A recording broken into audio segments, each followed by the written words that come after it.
नमस्कार एवं स्वागत आप सभी मित्रों का एक बार फिर हमारे YouTube चैनल स्टडी पॉइंट में।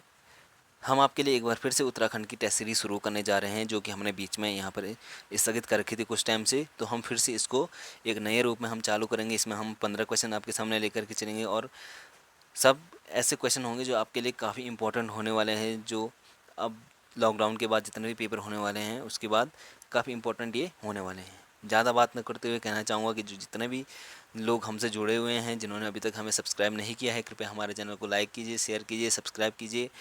और अन्य टेस्ट सीरीज जितने भी आप देखना चाहते हैं वो हमारे प्लेलिस्ट में हैं, वहाँ से आप देख सकते हैं। सीटेट यूटेट की आप उत्तराखंड टेस्ट सीरीज़ है और साइंस की है, फॉरेस्टर की सीरीज़ हैं, वो सारे हमारे प्लेलिस्ट में सेव है। तो आप वहाँ जाइए और वहाँ से जो इंपॉर्टेंट क्वेश्चन हैं वहाँ से इनको देखिएगा।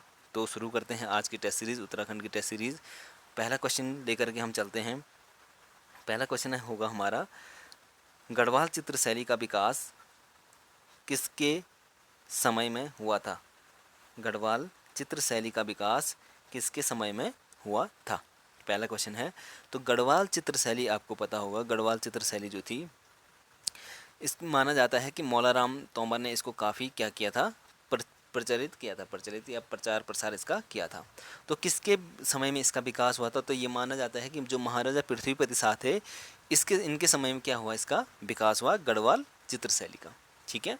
नेक्स्ट क्वेश्चन हमारा सेकंड क्वेश्चन है हमारा, श्यामदास व हरदास को गढ़ नरेशों के दरबार में कौन सा पद मिला था? श्यामदास और हरदास ये क्या थे? शाहजहाँ के दरबारी चित्रकार थे।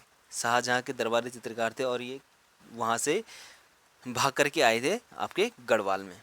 ठीक है।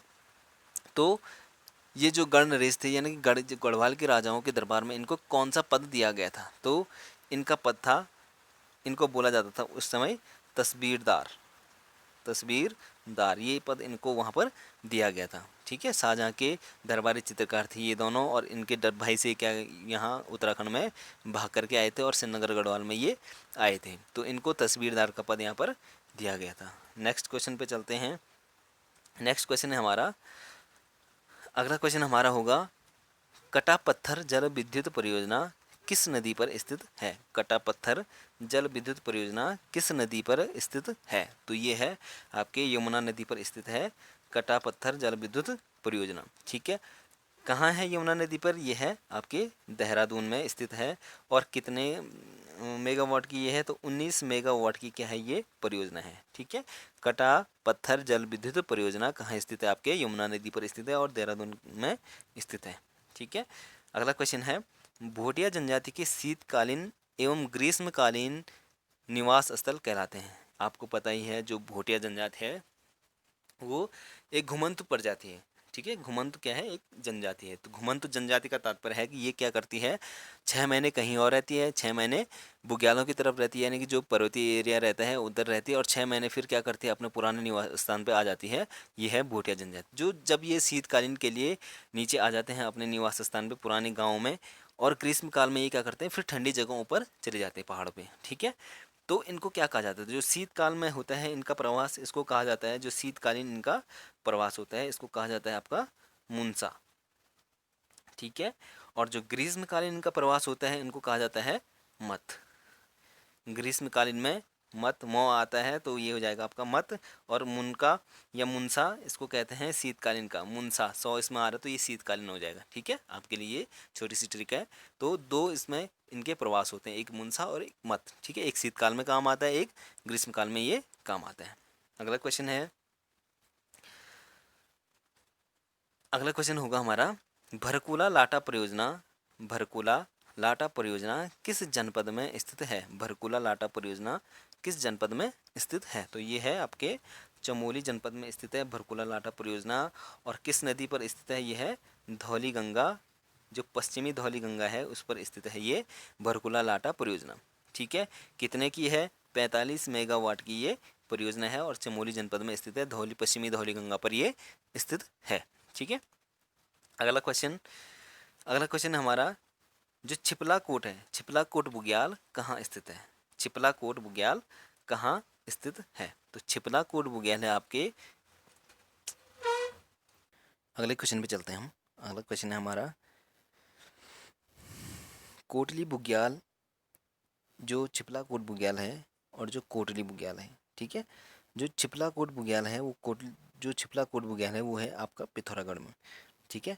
अगले क्वेश्चन पर हम चलते हैं। अगला क्वेश्चन हमारा, सूर परगने को मल शासकों से मुक्त कराने वाला शासक था। सूर परगने को मल शासकों से मुक्त कराने वाला शासक था। तो सूर परगना यानी कि सूर परगना से तात्पर्य है जो वर्तमान में जिसका नाम है आपका पिथौरागढ़, ठीक है। इसको पहले सूर परगने के नाम से जाना जाता था। तो सूर परगने को मल शासकों से जिसने मुक्त कराया था वो था आपका चंद वंश का एक शासक रतन चंद, ठीक है। रतन चंद ने इसको क्या किया था, मल शासकों से मुक्त कराया था। नेक्स्ट क्वेश्चन है, जहांगीरनामा में किस चंद शासक का उल्लेख मिलता है। जहांगीरनामा में किस चंद शासक का उल्लेख मिलता है। तो जहांगीरनामा में मिलता है आपके लक्ष्मी चंद का उल्लेख, ठीक है।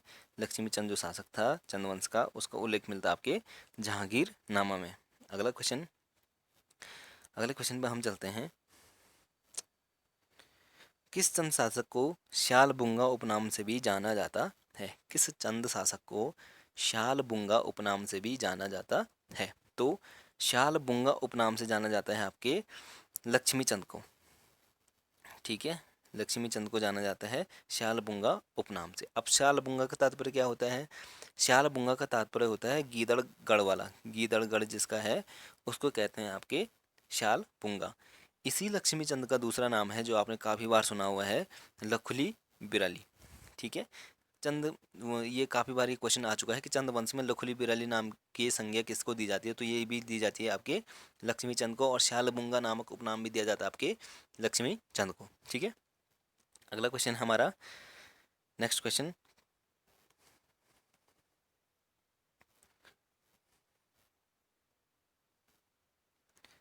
ज्ञानचंद्र द्वारा, जो ज्ञानचंद था, ज्ञानचंद द्वारा कुमैया खिल्लत की उपाधि किसे दी गई थी। ज्ञानचंद द्वारा कुमैया खिल्लत की उपाधि किसे दी गई थी।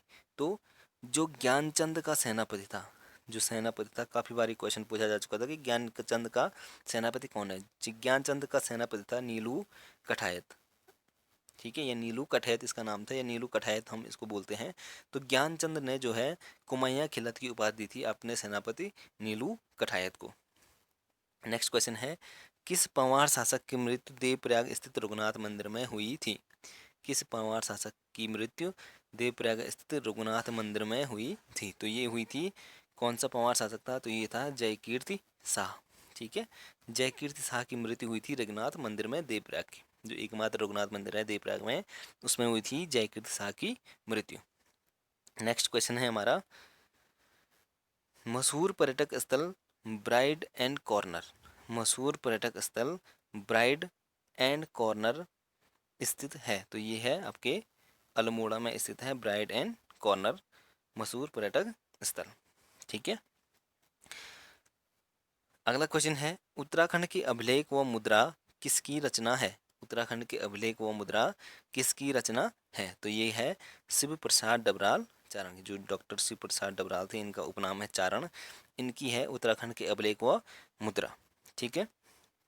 तो ये थे हमारे कुछ प्रश्न जो आपके लिए काफ़ी इम्पोर्टेंट हैं, आपके लिए बहुत इम्पोर्टेंट होने वाले हैं ये, ठीक है। तो इनको ध्यान से देखिएगा। मिलते हैं अगली वीडियो में ऐसी इंपॉर्टेंट क्वेश्चनों के साथ, तब तक बने रहिएगा हमारे साथ। धन्यवाद।